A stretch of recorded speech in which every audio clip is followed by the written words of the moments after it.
Welcome to Straight Talk Sacred Pathway. I'm Stuart Wellborn, a British author and former therapist, and each week I sit down with Wa-Na-Nee-Che, a spiritual elder from Turtle Island, to explore the deeper truths behind healing, ceremony, and connection to Source. Now we're sitting in a situation now that becoming real serious because people are walking away, and the indigenous people, and I don't mean native people, I mean indigenous people. Those people who follow the red road are slowly disappearing. Only a few people are interested in finding out the truth. Only a few people are out there trying to understand who they are. But 95% of the people really don't care anymore.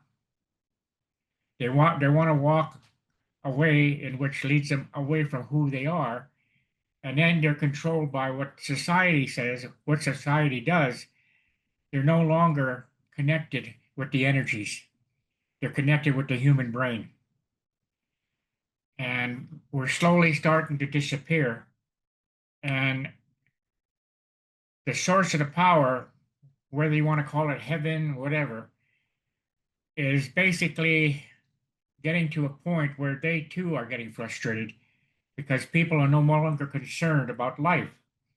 When we say in our prayers to all our relations, people seem to mean or believe it means like our uncles, our kids, our nephews, our nieces, and it doesn't.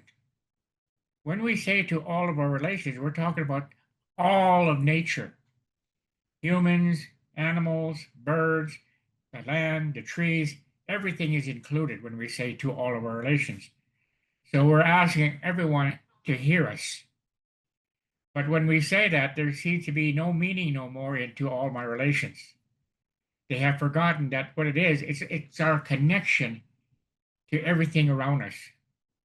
I always say that when we start craving certain things in life, food, that means our body is out of balance and we're searching for that particular energy to help balance us. But if we don't know how to ask and we don't know what to look for, it seems like it never comes because we're doing it in the wrong way. Only a few people are starting to get the whole picture. Too many people are not. And if they want to basically be part of saving this world, then they got to become part of the indigenous people again. When we turn on our TV and we start going to Facebook or whatever, YouTube, everybody in the world is trying to focus on the fact that indigenous people, what they call the native people here in the country, came from another country or came from another part of the planet. Now, there's a good possibility, according to the legends, that civilization began here on Turtle Island. And the stories tell of how the people left one color, representing one color, which was the red road. But when they returned, they would represent three other colors, saying that they originated in Turtle Island. And people are finally starting to do things like put the planets together. Not the planets, but put the land masses, the continents together, and they fit.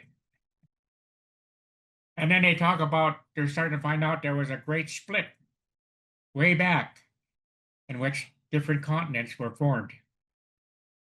So if they are all in one, then they all came from the same place because everything fits together. You could travel any place on the earth because everything was connected. And then when the separation came, now they're probably saying, well, indigenous people came from Africa, indigenous people came from China. Scientists don't understand the whole concept of we were one continent at one time, and it's separated. Now, we were given rules and regulations as the indigenous people, and that included everybody, all of our relations were given the same rules and the same pathway to follow. But once the continents separated, they started to get away from the original concept. The only one that basically kept the concept alive was Africa. Africa still believed that you took care of nature, nature would take care of you.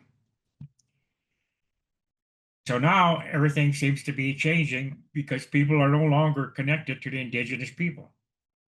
They can. They can become part of the indigenous people again, but do they want to? Are they going to spend the time in finding out how they become indigenous?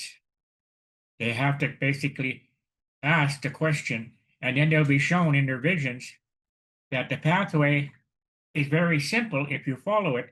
But according to society right now, because of the control society has of it, they make it difficult. The way to conquer people is to get rid of their spirituality, to get rid of their connection, to produce fear.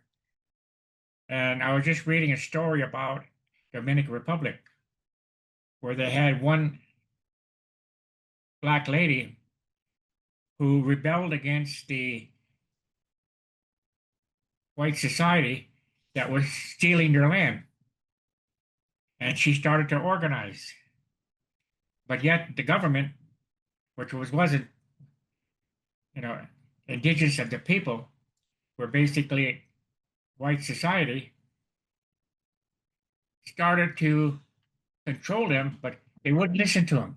They wouldn't listen to what was happening to them.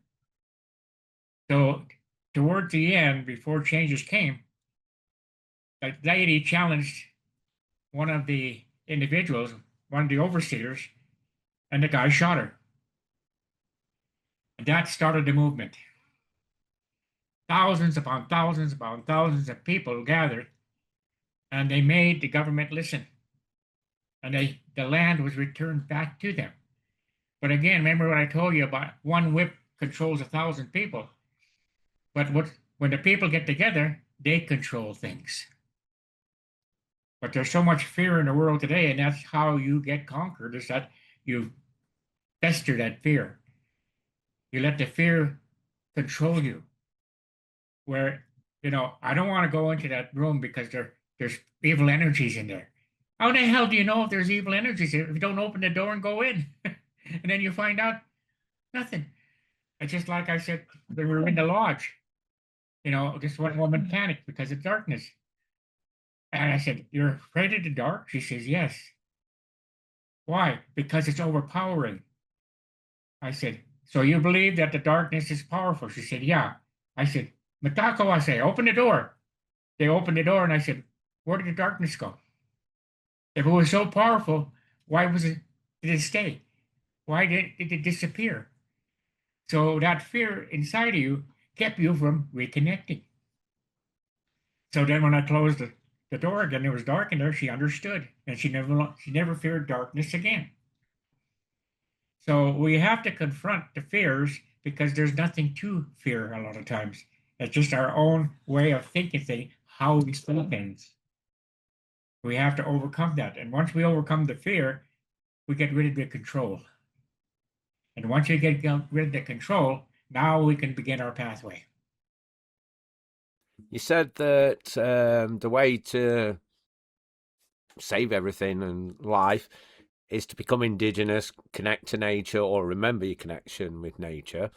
So then you went on about people being afraid. Why are people afraid of connecting? Or am I just misinterpreting that?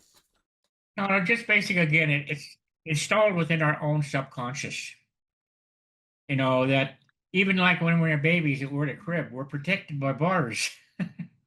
And that basically, again, is part of the fear concept of control. The baby is in a cage. So that implant goes into your subconscious. So again, that when you look at the indigenous people, when something happened, they didn't run away, they confronted it. And like say, when the soldiers came to start killing them, it wasn't so much fear that drove the indigenous people, it was survival. So they left so that the tribe could survive. And that's why when they went into battle, they didn't fear death because there was no saying as death. There was only an ascension. So it was a good time to ascend. But the movies sit there and say it's a good day to die. No, it's a good day to ascend. You don't have to walk and be punished here on the earth anymore. You get to go home. So the whole concept is that we utilize even death, dying, as a tool. So when people pass on, we cry. It's painful because a lot of times it's not the whole idea that the person passed away. It's the whole idea that we can't depend on that person anymore. And it tells us that we shouldn't have been depending on that person anyway. And what we should do is somewhat celebrate. Down in New Orleans, when they have a funeral, what do? They have a big band and they're sitting there laughing and telling jokes and playing music.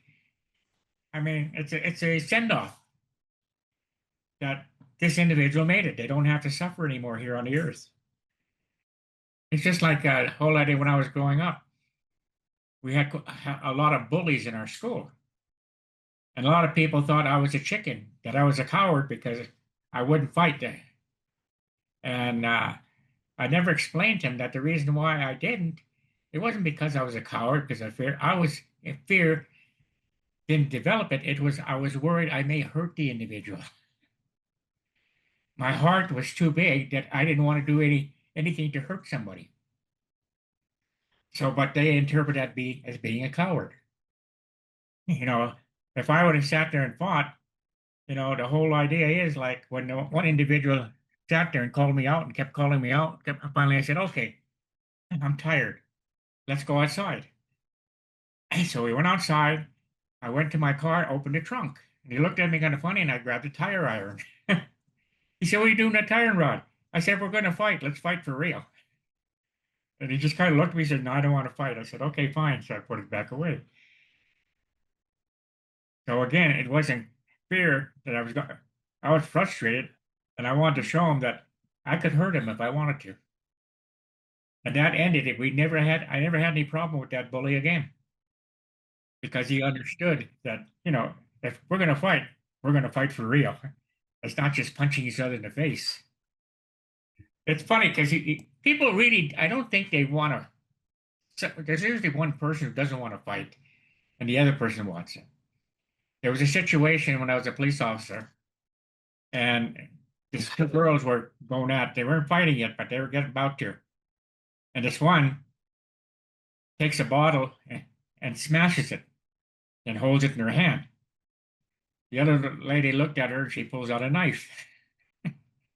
And I sat there and looked at him and I said, well, one of you ladies is going to be the winner. One of you are going to be the loser because you're going to get cut up. But the winner, I'm arresting. And they kind of looked at it and said, well, is it really worth it? We're both going to lose. So I gave them a lose-lose situation, but I gave them a way out. And they took the way out because they knew they weren't going to win one way or the other. But it's using sensible terminology sometimes that can create a safer atmosphere when something happens. It's just like when I was doing training for the academy. And I had two of the officers go at each other. And what the police officer does, well, the police officer puts themselves into danger by trying to break it up. So they said, well, how would you do it? I said, okay, get ready to go at each other. And I walked up. I wasn't that far away, but I had my whistle and I blew it so damn loud. They just kind of shriveled up. And what was that? They quit fighting, right? So the first thing I had to do is get their attention to let them know I was a police officer. Because you sit there and you grab somebody that's fighting away from it, what they're going to do? They're going to turn around and punch you. So again, there's certain ways that we can do things. There's so many options that law enforcement has, but do they use them? They're starting to use the stun gun a lot more, but a lot of them, they seem like they want to see if they can shoot somebody. Well, it's So, about interrupting the pattern, isn't it? Because you're not You're not being rational when you get into a fight. You're not Yeah. thinking like you normally do. Something's happened, it's triggered you, and you've got more of an animal response going, haven't you? Yeah. Well, once an attacker, once a defender. And when you get attacked, you're going to defend yourself. So again, there's only one perpetrator, and the other one's just basically a defense. He doesn't really want to fight. He wants to find a way out. So if you're there as a police officer, even you give them a way out. Well, you say one's an attacker, but if alcohol's involved, quite often they're both for it, aren't they? When one No, starts, the other one they're goes not the for it. attacker. They're not the attacker. The alcohol is. Well, yeah.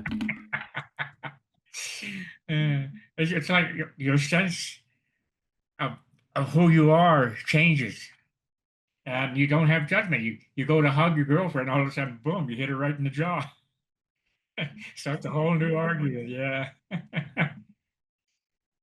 Alcohol can be utilized to have a good time, but don't carry it too far. But take it when you mellow out. That's when you want to quit. Yeah. Having obviously being in the Navy, I've taken alcohol to the excess a time or two. It's just like when my cousin bought a bar and he had his brother as the bartender. Everybody was happy, but they were losing business. They were losing money because he was giving away free drinks to keep everybody happy. Didn't do anything for paying the bill though. Uh, There's a bit of a tangent there going on about alcohol and fighting and stuff. Because the question I asked you was about indigenous people who are indigenous to Turtle Island and their burial ceremonies, because that's what you were talking about was celebrations of life. And I just wondered what kind of celebrations of life your ancestors had, your specific tribe.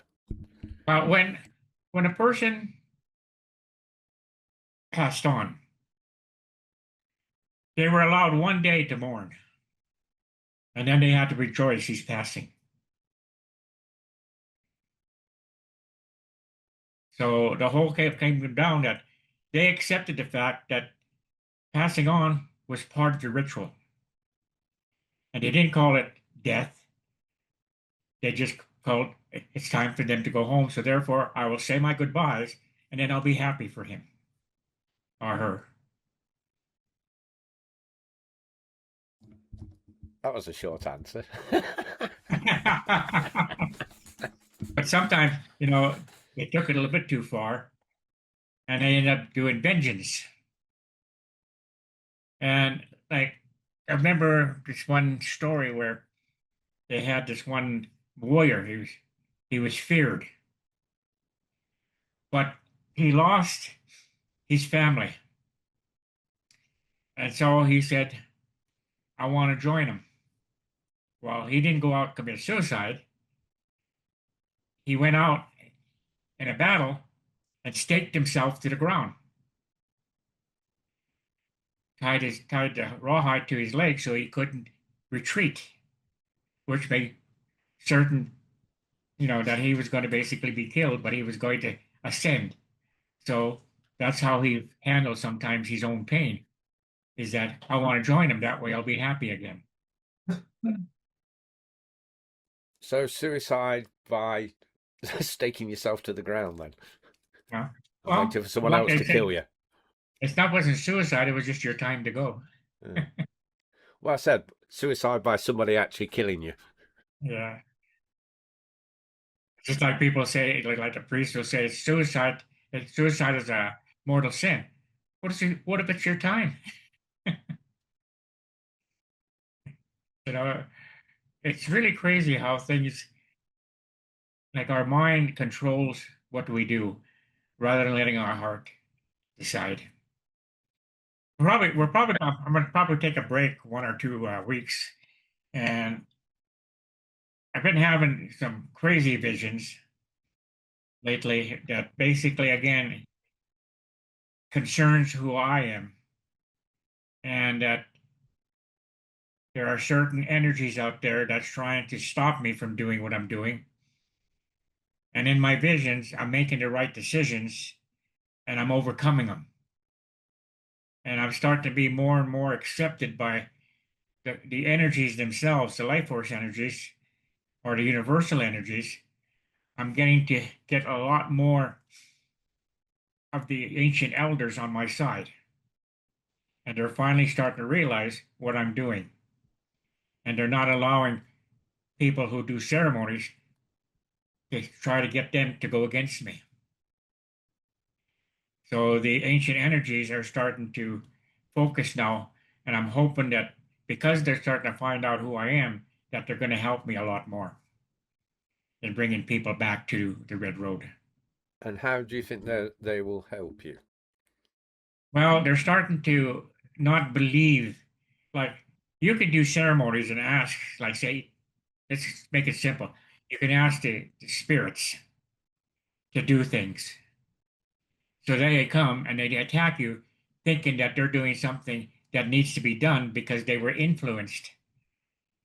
And it's just like the old thing. If you accept tobacco, you have to basically accept the challenge that that individual gives to you, that asks for you. So they do a ceremony and they come after me. And because they all of a sudden find out that they weren't told the truth, then they stop.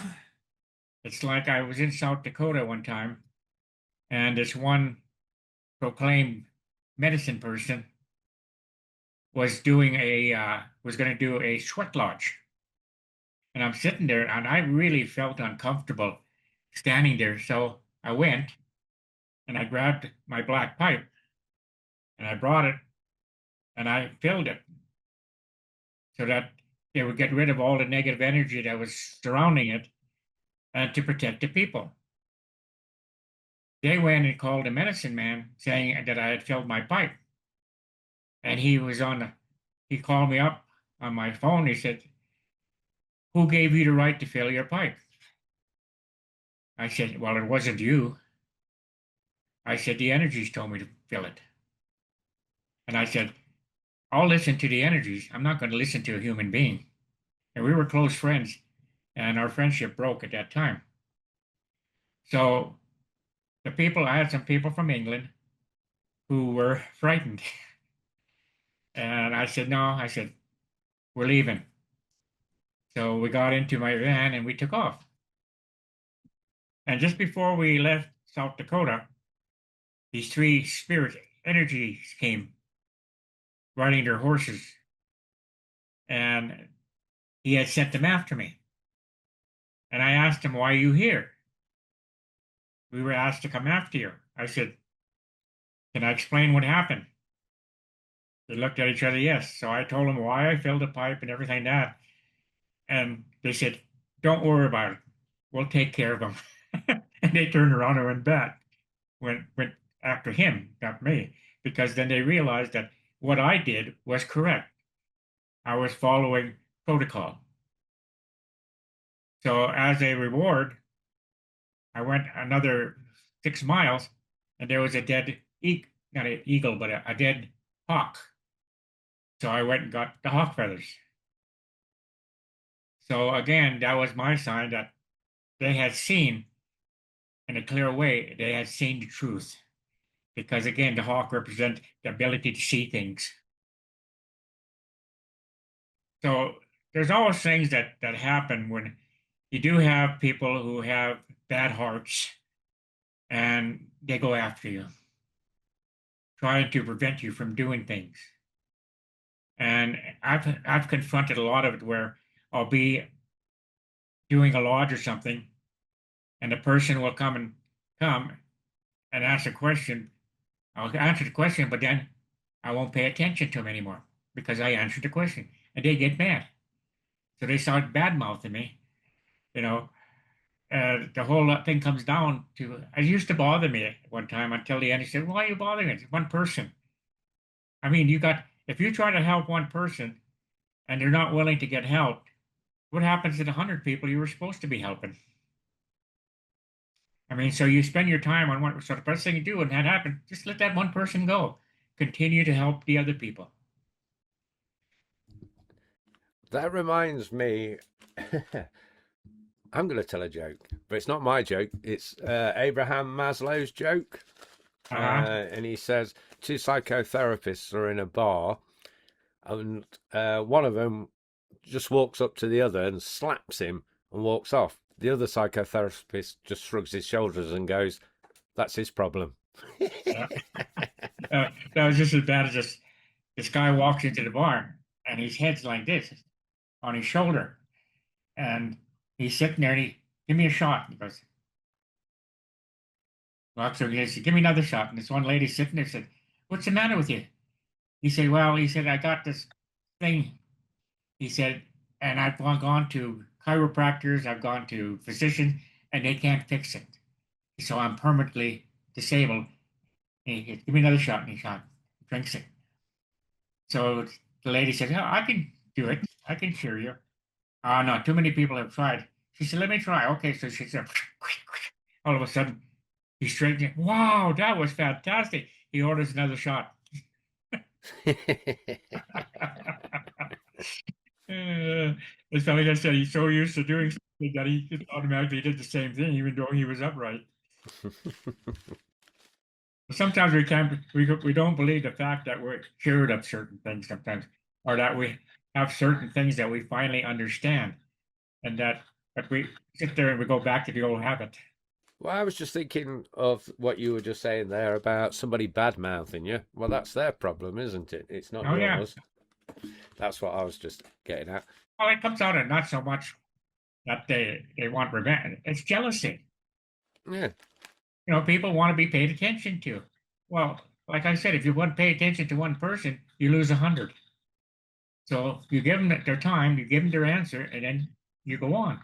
But they want more. They want to basically put you in a little cage so that every time they want an answer, they can open the door and say, ah, and then they close the cage.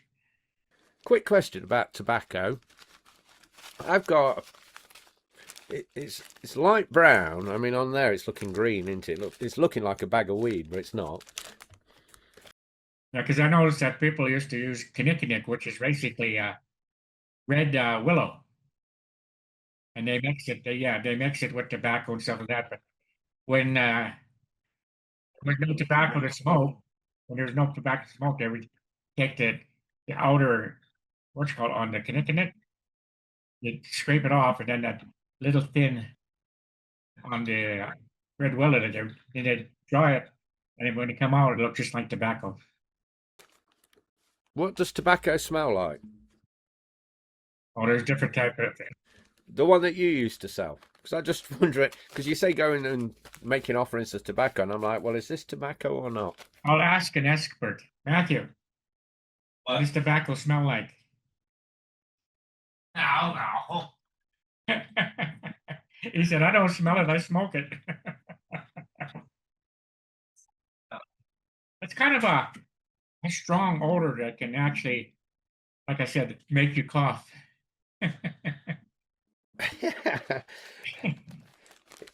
Right, there's tobacco that comes in a cigarette. Yeah, Yeah, that has a smell, but that's got loads of chemicals in it. yeah, it's chemicals. Does the tobacco that this may be, that's not a bag of weed, does that smell more perfumey than tobacco, than cigarette Well, tobacco? the real tobacco that has never, you can still get some tobacco, and it's actually, in some ways, kind of a mellow smell, kind of a sweet smell, Yeah. because there's no chemicals and no nothing. It's just pure. Now, the only place that over in your area where you can get pure tobacco would be Portugal. Is there a way for me to tell whether this is tobacco or not then? Yeah, well, it almost looks like tobacco, but it looks like there's something added to it. As I say, I got it from you. That's the thing. Yeah, because see, tobacco itself, a lot of people don't realize it's a healer. You know, all they think about is the fact that it causes illnesses. Well, that's the chemicals in it. There's nothing to do with tobacco. And the real tobacco, basically, again, was a medicine. And it was used a lot with sage and a mixture of tobacco that where they put it in their mouth and mix it. Then they would take it and put it on a wound. and the wound basically would be disinfected. Plus, it would pull the poison out, and it would heal faster. This bag that I bought from you, that's not weed, it's either tobacco or knick, whatever you call it. And if I sold tobaccos, I actually had real tobacco in a pouch. Well, if this is knick, what's this for then? You can smoke it. Can you use it for offerings? You can use it for you can use it for offerings, for asking. That'll do. But be very careful because, like I said, it's made with red willow. Red willow basically is a medicine that causes abortion. I don't think there's much chance of me having an abortion. Yeah. So if you happen to have a night with a lady, make sure you smoke it right away so she doesn't get pregnant. Yeah.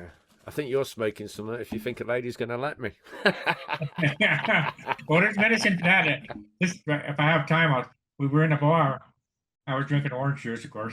And this one guy came up to Medicine Bear Chief and said, I heard you make love medicine. He said, yeah, could you make me some? He says, no. Please, no. Walked away and come back. Could you please? No.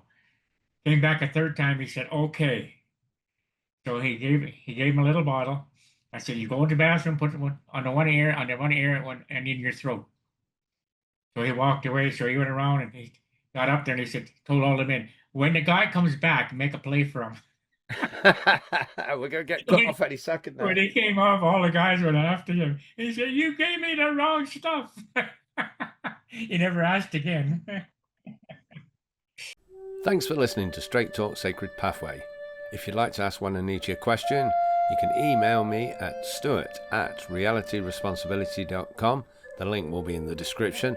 And don't forget, you can download a powerful guided meditation for free at humancircleoflife.com.